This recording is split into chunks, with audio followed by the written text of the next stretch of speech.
Primeira aos Coríntios, capítulo 1, versículo 4. Sempre dou graças ao meu Deus por vocês, por causa da graça de Deus que foi dada a vocês em Cristo Jesus. Porque em tudo, me ajudem? Porque em tudo, enriquecidos nele, em toda palavra, em todo conhecimento, assim como o testemunho de Cristo tem sido confirmado em vocês. Tem gente rica aqui, não? De maneira que não lhes falte nenhum dom, enquanto aguardam a revelação de nosso Senhor Jesus Cristo. Ele também os confirmará até o fim, para que vocês sejam irrepreensíveis no dia de nosso Senhor Jesus Cristo. Fiel é Deus, pelo qual vocês foram chamados à comunhão de seu Filho Jesus Cristo, nosso Senhor. Amém? Glórias sejam dadas ao nome de Jesus. É uma característica do apóstolo Paulo iniciar as suas cartas com uma oração de gratidão. A gente vai ver isso em Filipenses, Romanos, Gálatas, Colossenses, Tessalonicenses. Paulo, ele sempre fala. Aqui ele faz uma pequena defesa, né, no versículo 1 e 2, do seu ministério, porque ele estava num momento de certo atrito com a comunidade ali em Corinto. Ele vai dizer que ele é apóstolo pela vontade de Deus, mas logo na sequência ele declara: sempre dou graças ao meu Deus por vocês. Sempre diz respeito a algo que acontece toda vez. Sempre eu faço isso, sempre eu faço aquilo. Tem uma música que toca na rádio, não sei quem é a cantora, de vez em quando estou no trânsito eu ouço, e diz assim, né? Não sei o que de você, sempre reclamando da vida. Já ouviu essa música? Tem uns irmãos sempre reclamando. Mas Paulo, ele está aqui diferente, sempre dando graças a Deus.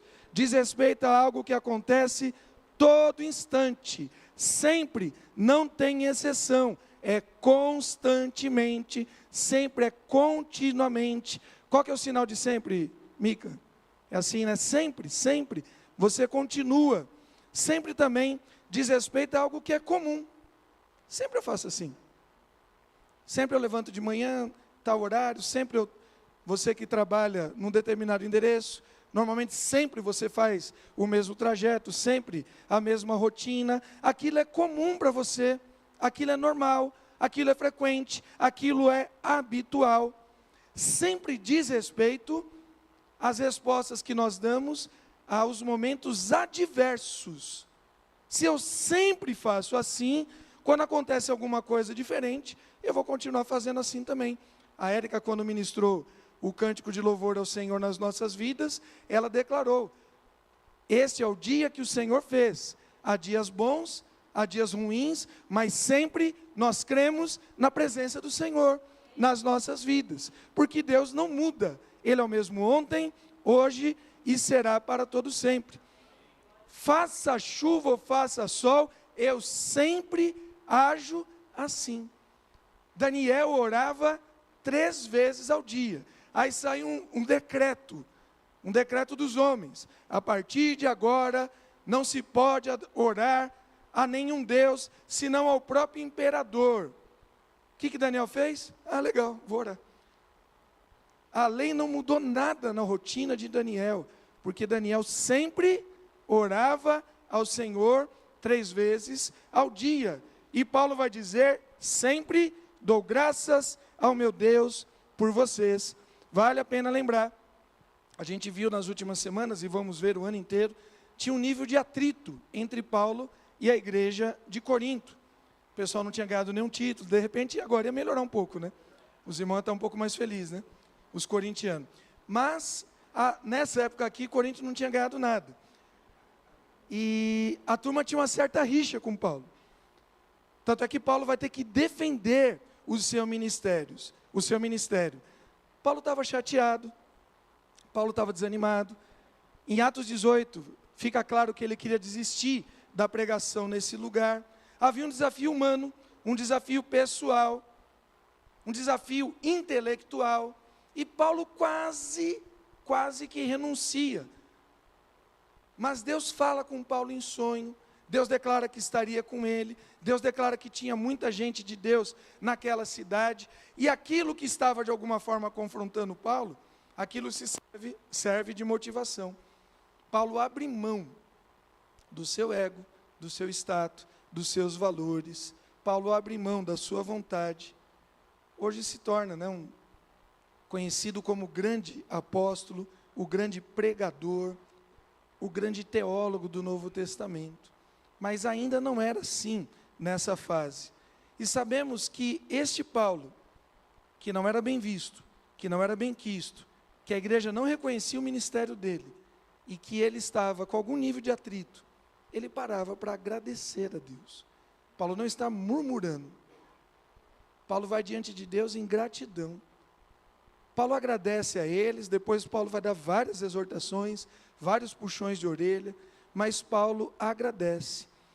Isso nos serve, querido, de alguma forma de modelo, de incentivo. Paulo não está agradecendo aos coríntios, aos moradores de Corinto. Paulo está agradecendo a quem? A Deus. Nós somos gratos antes e acima de tudo a Deus. E porque reconhecemos o que Deus fez em nós, eu posso ser grato àquilo que as pessoas são e fazem nas nossas vidas. Você é uma pessoa grata? Você é grato pelo que Jesus fez? Você é grato porque Jesus deixou a sua glória, veio pisar nesse mundo, caminhou, porque Jesus se esvaziou, porque Jesus pregou, anunciou. Você é grato porque Jesus sofreu em meu e seu lugar, Ele tomou o castigo que era meu e seu, Ele assumiu a minha dor, o meu pecado, a minha morte. Você é grato a Deus pelo seu Espírito Santo, que habita em nós, que passeia em nosso meio, o Espírito Santo de Deus, que confirma com o nosso espírito, que nós somos filhos de Deus, e por isso nós levantamos cada manhã, mesmo diante de luta, de dificuldade, porque nós sabemos, como Paulo declara, nós sabemos em quem temos crido, sabemos que Ele é poderoso para guardar o nosso tesouro até aquele dia. Você é grato a Deus pela palavra, pela Bíblia, que alguns irmãos estão com ela impressa, outros estão no celular, pela palavra de Deus que chegou na nossa língua materna, porque pessoas deram a vida por isso, pessoas foram presas, torturadas, morreram, para que a Bíblia chegasse na nossa mão.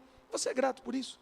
Você é grato por esta igreja, que Deus plantou neste lugar, que nasce lá na casa, cadê o Damar?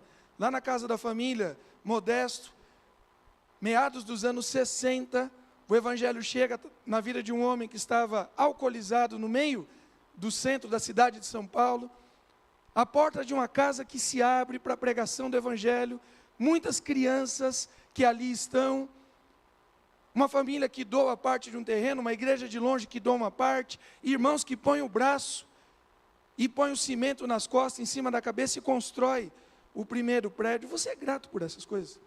Você é grato pelo seu pai, pela sua mãe? Você é grato pelos seus avós? Você é grato? Queridos, as pessoas, elas são mais ricas ou mais pobres, não pela quantidade de dinheiro que elas têm, mas pela qualidade e quantidade de gratidão que elas demonstram.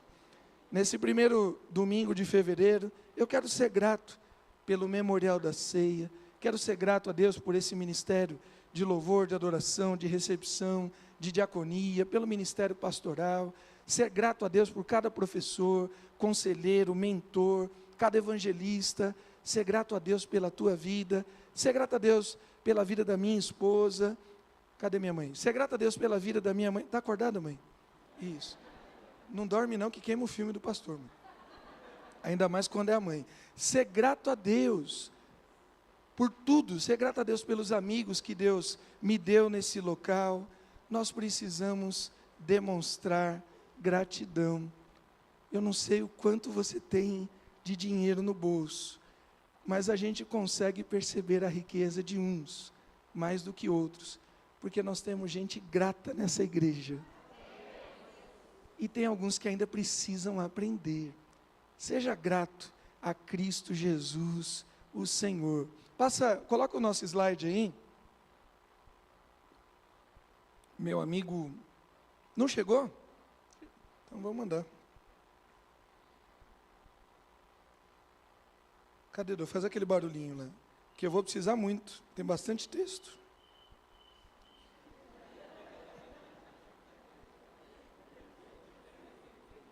Eu mandei no grupo da transmissão, você não está nesse? Para quem que eu mando aí que fica fácil para você? Da comunicação? Eu te mando aí.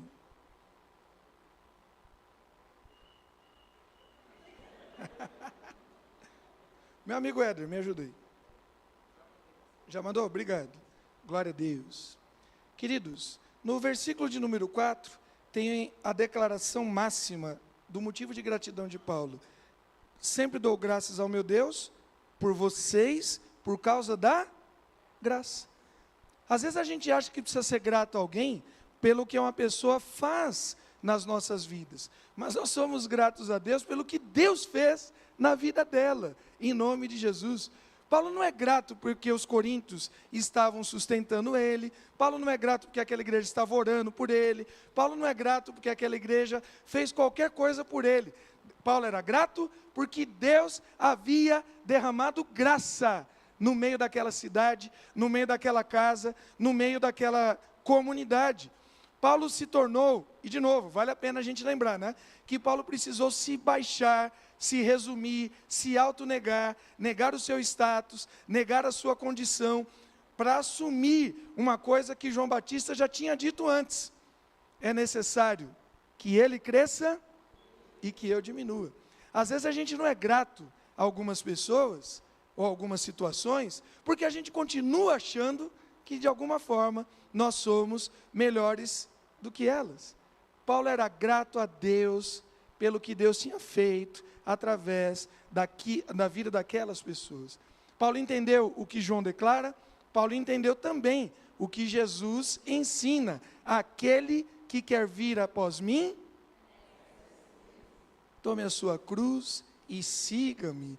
Somente aí, deste lugar, desta posição de humildade, dessa posição completamente despido de qualquer status, de qualquer valor financeiro, de qualquer valor humano, é que nós podemos ser gratos. Paulo inicia o seu ministério, a sua jornada, baseado na fé judaica, nos ensinamentos judaicos e na meritocracia. Ele diz a respeito dele mesmo: olha, entre os fariseus eu era irrepreensível. De alguma forma ele entende a lógica da lei, a lógica humana da lei, a própria lógica argumentativa da filosofia, e ele usava isso tudo como seu braço de apoio. A pregação de Paulo era irresistível, até humanamente falando, porque ele era muito competente, mas teve alguns momentos que ele entrou em crise. Não bastava ser fariseu, não bastava ser circuncidado ao 8º dia, não bastava ser de linhagem pura dos judeus, não bastava saber discutir com epicureus históricos. O que ele precisava era reconhecer a graça de Cristo Jesus nas nossas vidas. Talvez a gente não conquiste algumas coisas que temos lutado, porque a gente continua achando que isso acontece pela força do nosso braço. Mas eu corro tanto, eu acordo tão cedo, eu estudo, eu trabalho, eu faço, eu aconteço. Por que as coisas não acontecem? Talvez você ainda esteja dependendo muito do teu braço, da tua força, e esqueceu que é pela graça de Cristo Jesus. Olha esse texto fantástico. Por quê?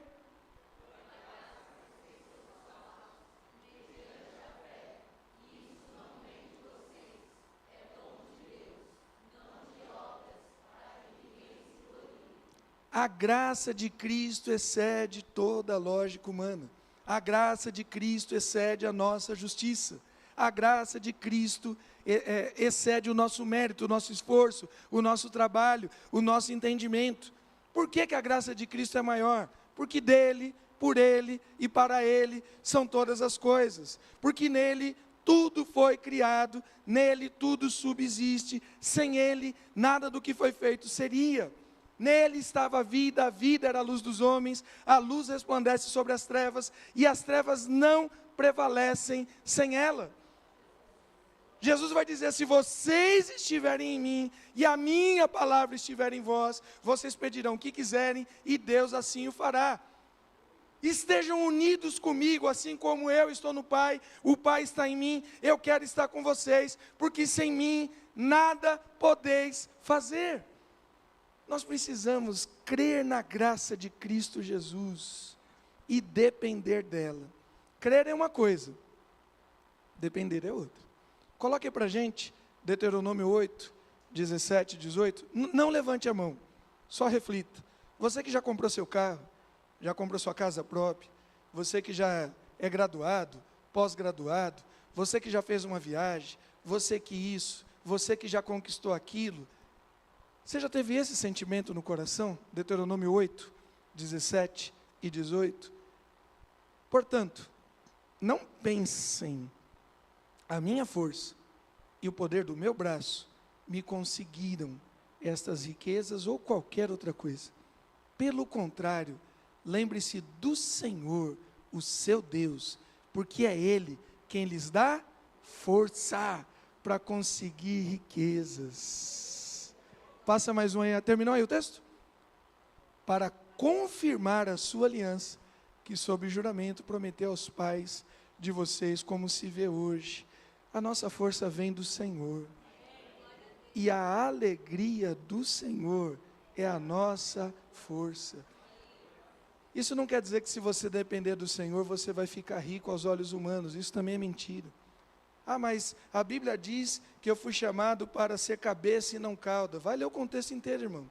A Bíblia diz que tudo posso naquele que me fortalece. Lê os 3 versículos anteriores, pelo menos. Antes de sair tomando conclusões, eu ia usar outro termo, mas antes que você utilize o texto de uma maneira absurdamente imprópria. Porque a palavra de Deus não diz isso. E nós precisamos entender o que é riqueza. Já adianto de antemão, que isso não é desculpa para você parar de trabalhar, não estudar e não crescer na vida, amém?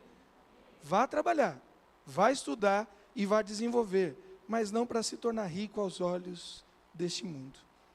Nós precisamos, e Paulo era grato pela graça de Deus que alcançou os outros. Olha o que Paulo diz: sempre dou graças ao meu Deus por vocês, por causa da graça de Deus que foi dada a vocês. Eu estou sendo grato pelo que Deus está fazendo na vida do outro. Eu estou sendo grato porque o outro comprou, porque o outro cresceu, porque o outro conquistou. Eu me alegro em ver o sorriso do outro. E nós perdemos muitas vezes isso, porque não estamos cheios de graça. Paulo era grato a Deus pela graça que alcançou aquela comunidade, aquelas pessoas. Alguns destaques para que a gente possa entender um pouquinho da graça. Passa mais um aí, Daniel. A graça, querido, ela é recebida e distribuída. O que diz em João 1,16? Todos nós temos recebido da sua plenitude e graça sobre graça. Todos nós temos recebido. A graça, ela é recebida, ela é distribuída pelo próprio Filho de Deus. A graça, ela é múltipla, ela é abrangente, ela não é só para os brasileiros, ela é para toda e qualquer nação, ela não é só para os batistas, é para todos aqueles que creem no nome de Jesus, ela não é só para os ricos, ela é para todos aqueles que se rendem aos pés do Senhor, porque a graça de Deus se manifestou, trazendo salvação a todos. Não há acepção de pessoas para que a graça seja manifestada. A graça é resposta de fé para aquele que procura. Portanto, aproximemo-nos do trono da graça, com confiança, irmão. Vá diante do trono do Senhor, como pecadores, sim, com reverência, sim, mas não vá com medo, entre com ousadia, pelo novo e vivo caminho aberto pelo Senhor Jesus na cruz. Porque quando eu e você nos aproximamos diante do altar de graça do Senhor, do trono de Deus, daquele que é santo, santo, santo, daquele que faz todas as coisas, Ele não me vê com o meu pecado, a minha mentira, a minha injustiça, a minha promiscuidade. Ele vê a cara do Filho, porque o sangue de Jesus nos cobre de todo o pecado, se é que eu e você já nos arrependemos, se é que eu e você já confessamos os nossos pecados e dele largamos. Porque também não adianta ir com a cara de pau de quem vive no pecado e que acha graça diante do trono. Nós precisamos confessar. Portanto, aproximemo-nos do trono de graça. Vá com confiança. Peça ao Senhor com confiança. Porque do trono dele tem justiça, sim ou não? Do trono do Senhor haverá um momento que haverá castigo, sim ou não?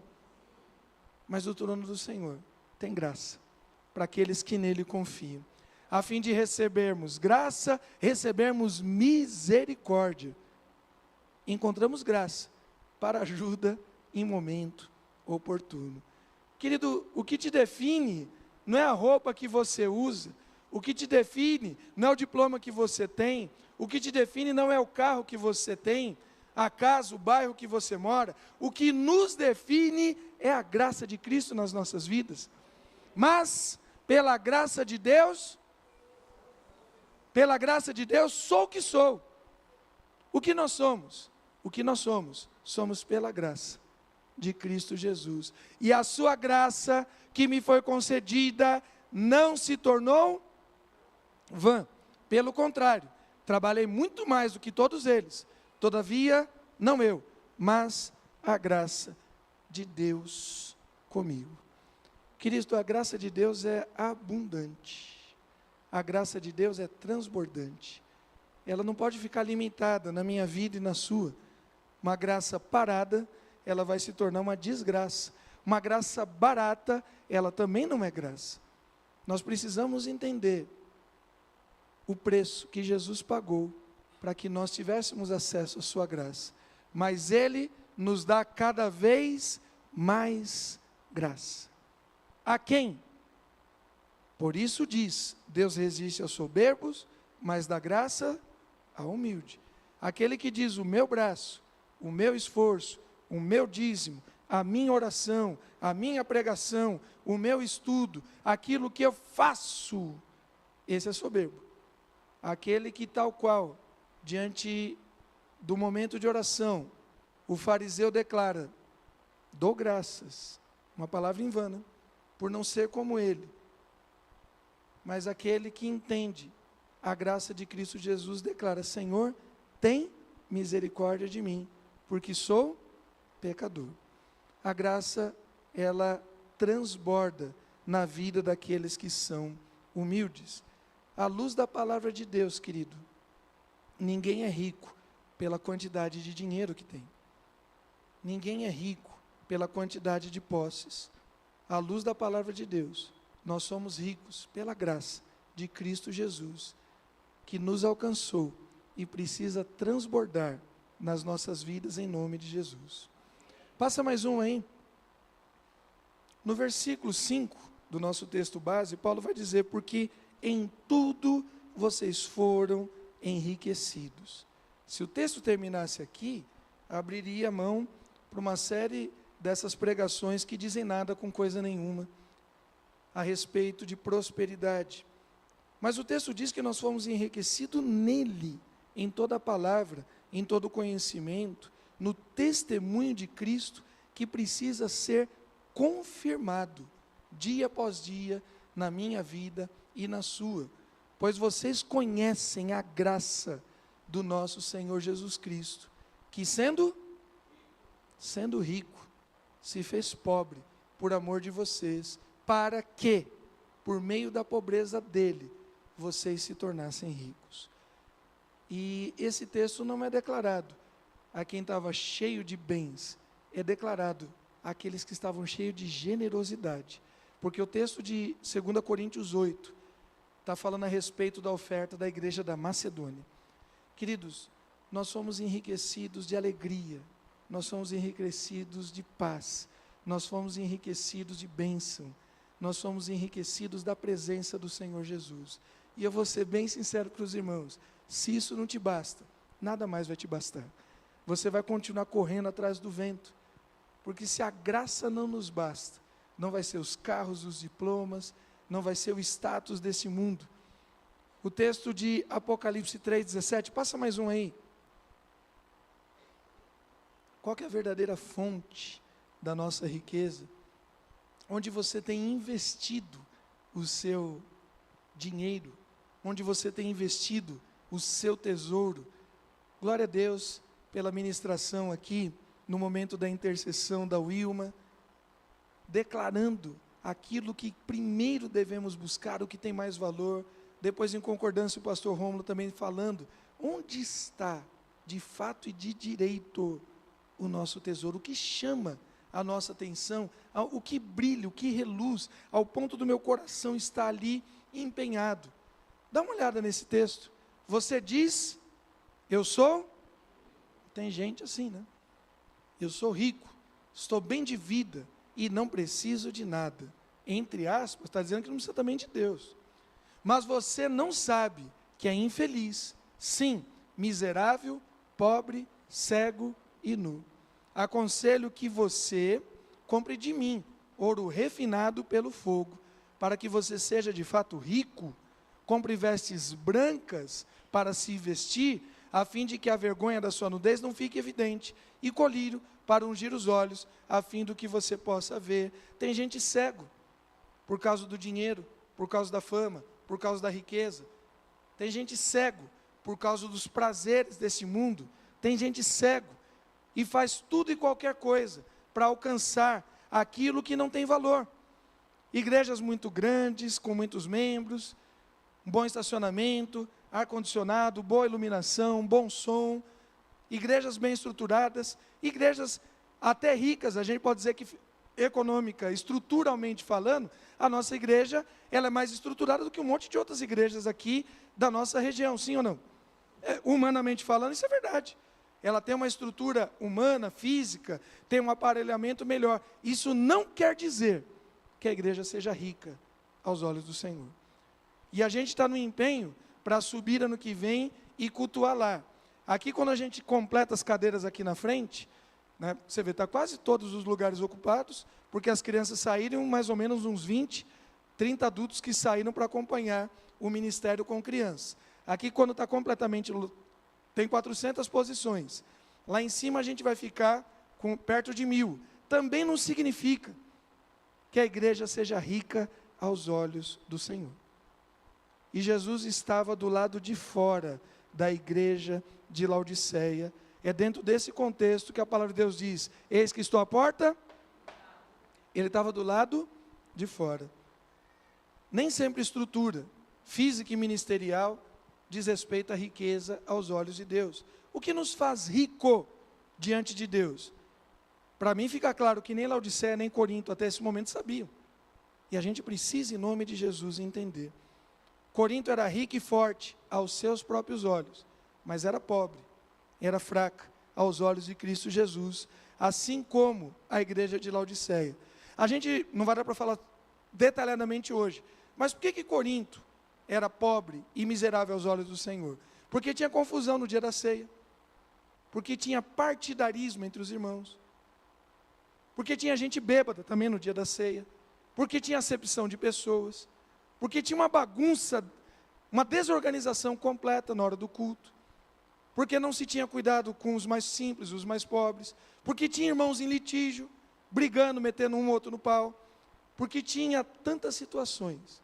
A igreja era rica financeiramente, mas era miserável aos olhos do Senhor. Não tinha graça, não tinha empatia, não tinha bondade, não tinha misericórdia, não tinha reverência, não tinha zelo pelas coisas do Senhor. Era uma igreja pobre, era uma igreja miserável. Queridos, o que de fato nós temos feito com a graça que nós temos recebido? O que nós temos feito? Paulo faz uma pergunta duríssima à igreja de Corinto. Põe para a gente 1 Coríntios 4:7. 1 Coríntios 4:7. Se a gente perder isso, querido, a gente perde tudo. se a gente perder o foco na graça do Senhor. Nós temos um ministério aqui com crianças lindo, efetivo, cuidadoso, zeloso, criativo. Ministério com adolescentes nosso aqui, de movimento, de seriedade. Um ministério profundo. Nós temos uma juventude na nossa igreja alegre, festiva, presente, atuante. Nós temos ministérios com homens, mulheres e casais, ou seja, os adultos da igreja, gente generosa, gente ofertante. Se a gente perder o olhar da graça, tudo isso acaba se perdendo. Olha só o que Paulo questiona a igreja de Corinto. Lá no capítulo 1 que nós estamos lendo como base, vocês foram enriquecidos. E aqui Paulo vai questionar, pois quem é que faz com que você sobressaia? De onde se você acha que você está se destacando? E o que é que você tem que não tenha recebido? E se recebeu, por que se gloria? Como se não tivesse recebido. Querido, nós precisamos entender que tudo que nós temos e tudo que nós somos é pela graça de Cristo Jesus. Se você perder isso de vista, vai dar ruim para você. Ah, mas quem trabalha não sou eu? Quem acorda cedo, quem vai, o dinheiro é meu. Cuidado, cuidado. Na parábola do rico e Lázaro, você conhece, já foi pregado inúmeras vezes, tem filme, tem série, tem novela. O rico vai para um lugar mais quentinho do que o pobre Lázaro, que é acolhido no chamado seio de Abraão. Paulo agradece a Deus pela graça que foi se manifestada, ou melhor, que foi manifestada aos coríntios. E aqui eu quero chamar a minha e a sua atenção para um fato. Paulo agradece pela graça de Deus aos coríntios, mas não agradece, pelo menos não nesse momento, por nada que os coríntios tinham feito pelo Evangelho, pelo Paulo. Isso chama a atenção. A oração de Paulo de gratidão por outras igrejas. Passa mais um aí, para a gente ver. Olha a oração de Paulo pela igreja de Roma. Em primeiro lugar, por meio de Jesus Cristo, dou graças ao meu Deus por todos vocês, porque a fé que vocês têm é proclamada no mundo inteiro. Por que Paulo agradece a Deus pela igreja de Roma? Porque era uma igreja que tinha fé. A igreja em Filipos, dou graça pela maneira com que vocês têm participado na proclamação do Evangelho, desde o primeiro dia até agora. Paulo está agradecendo a Filipos pela participação, ou seja, pelo trabalho. E se até agora, pela perseverança. Aos Colossos, damos sempre graça a Deus, Pai de nosso Senhor Jesus Cristo, quando oramos por vocês. E como é o texto aqui, ó. Põe para a gente Colossenses 1:1, por gentileza. Depois que a gente processa o Bill Gates, ele não sabe por quê, né? Te manda o negócio. Colossenses 1:1. Passa mais um. Damos sempre graças a Deus, Pai de nosso Senhor Jesus Cristo, quando oramos por vocês. Pode passar.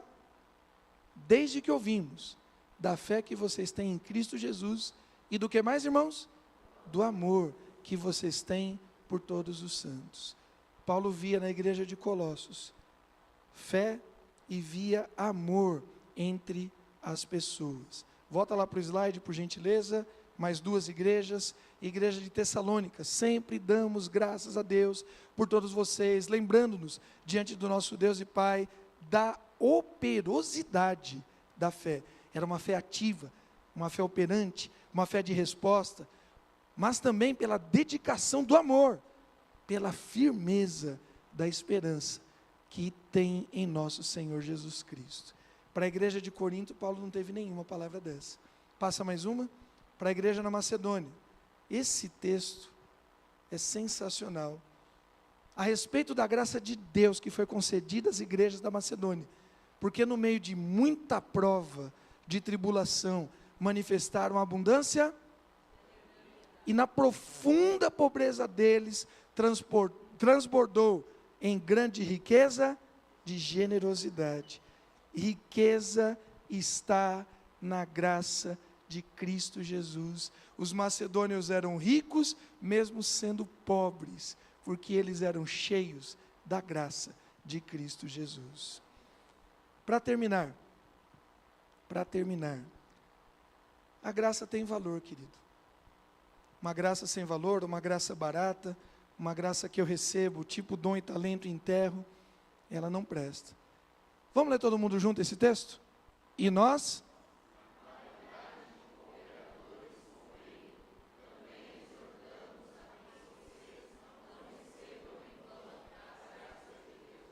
não receba em vão.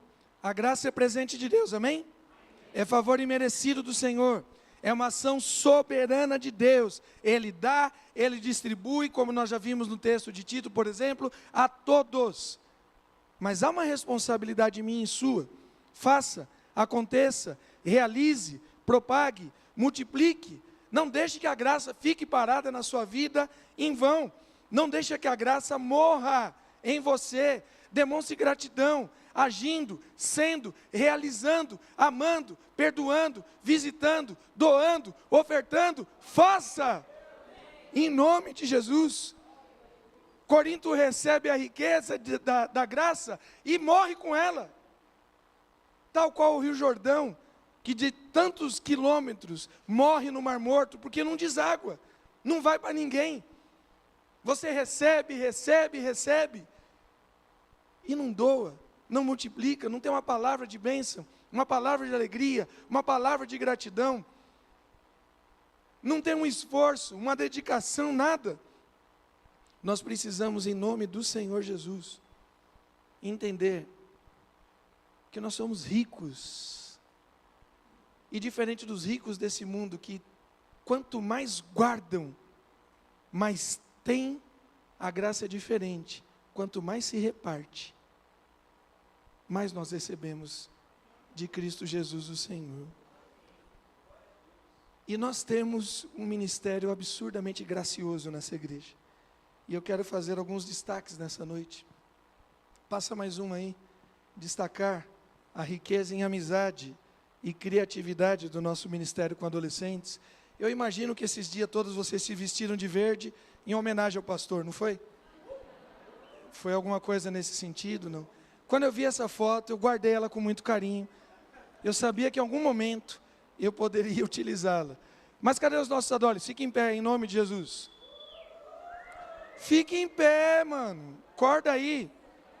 Aplauda o Senhor pelo ministério como adolescentes dessa igreja. Glória a Deus. É um ministério rico em alegria, em disposição, em amizade. Passa mais um aí. Quero agradecer a Deus e ser grato pela nossa juventude. Uma juventude que está sempre em movimento, interessada, que vai para um lado, que vai para o outro, que me pergunta, muitas vezes, o que pode fazer, o que pode ajudar. Cadê os jovens solteiros da nossa igreja? Se coloquem em pé. Bora, gente! Glória a Deus!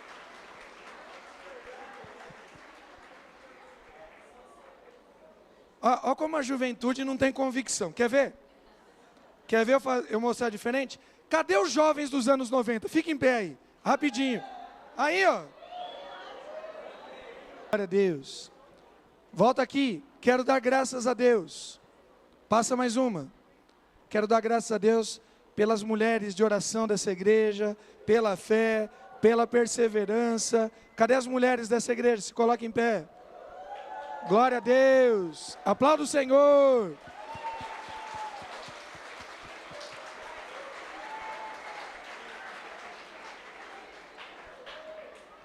Passa mais uma.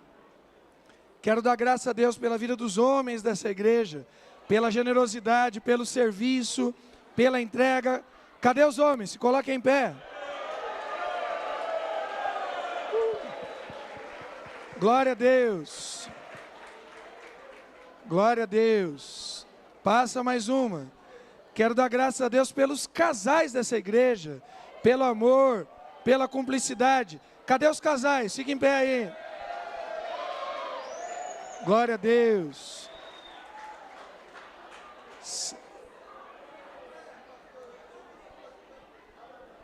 Quero dar graças a Deus pelos nossos idosos. Fique em pé aí.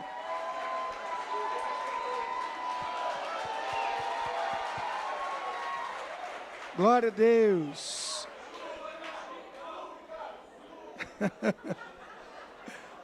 Tem mais um ou terminou? Glória a Deus.